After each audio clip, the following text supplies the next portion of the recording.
Hey guys, how you doing? Rick here for another Suck Less video. Today I'm going to talk to you about amps and power. Well, powering amps. Okay. Everybody expects you to know this stuff, but nobody actually tells you. I had to find this out the hard way, so I thought I'd pass it on to you.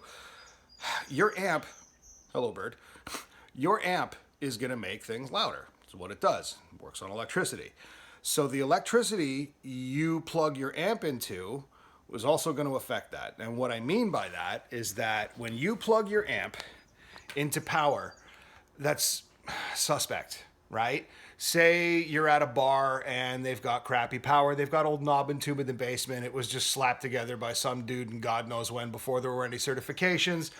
Say there's a power surge where you are, okay? All that's going to affect and potentially blow up your amplifier. So I recommend, there's a company called Furman, makes power conditioners. As a matter of fact, hold on, I'm using one of their power bars right now. So that's this guy right here, Furman. See the logo? This is a surge protector in it, which means that if I do get a power surge, it'll cut power as opposed to blowing up all my crap. And I prefer my crap unblown.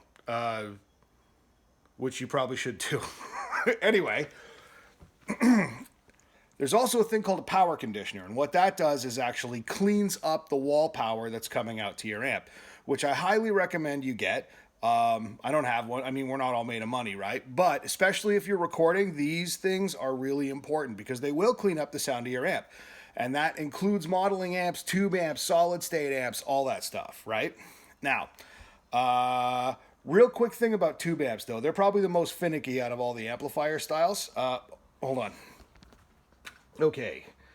So all these amps, well, that one's a hybrid. That's a tube amp. That's a tube amp. We're going to pull the back off that in a second. This is also a tube amp. Now, hold on, I already unscrewed this. Okay.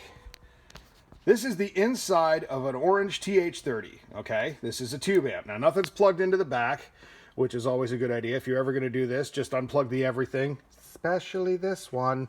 That's the power. However, important safety tip, kids, even unplugged and unpowered for a while, tube amps will still carry enough amperage to stop the human heart. No joke, okay? So, other than touching the tubes or messing with the tubes, do not screw around with the guts of these things, okay? Don't open these. Don't take this casing off unless you're a certified amp technician, which you are probably not because you're watching this. So, all you want to do is mess with the tubes on these, right? Now, when it comes to sound on tube amps, yes, they sound amazing. In my opinion, they sound the best. However, tubes are fragile. They're kind of expensive, and they break easy. So, what is a tube? This is a vacuum tube. It's little plates in there. They sucked all the air out, thus the vacuum part. That's a vacuum tube, okay? These guys along the back here, closest to us, are power tubes. Now, they are the part, they're the part that makes it loud, right? See these casings on the inside here? These are tubes as well. Here, I'll pop one off. Or not. Hold on.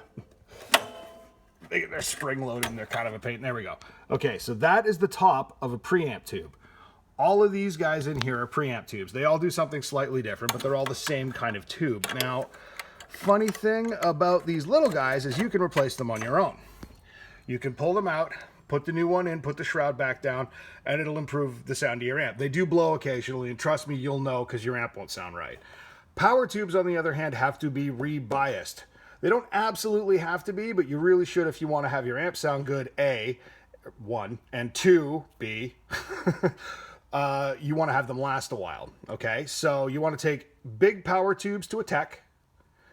Little ones you can do yourself. They don't have to be biased. You can just swap them in. Let's see. Okay, here's the tubes on my angle. They are large. Those are big power tubes, right? So these are EL84s, I think. Hold on. Yes, EL84s. So the power tubes on this amp are EL84s. These are 6L6s. These big guys on the other side of the grill. There we go. Okay.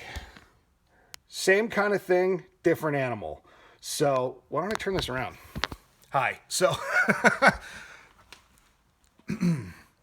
So you're going to need to look after the tubes on your amp. Try not to jostle it too much because they are fragile, right? If something goes wrong with your modeling amp, say your Kemper or your Axe Effect, I assume you just turn it on and turn it back off again because it's essentially a dedicated guitar computer, for all, lack of a better term. I'm sure there's reboots and stuff like that, but you are dealing with software, not hardware, not vintage hardware like this. Because let's be honest, tubes are like old ham radio technology, right?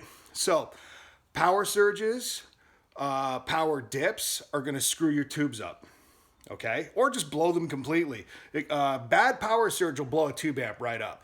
Solid state, on the other hand, like that Marshall behind me,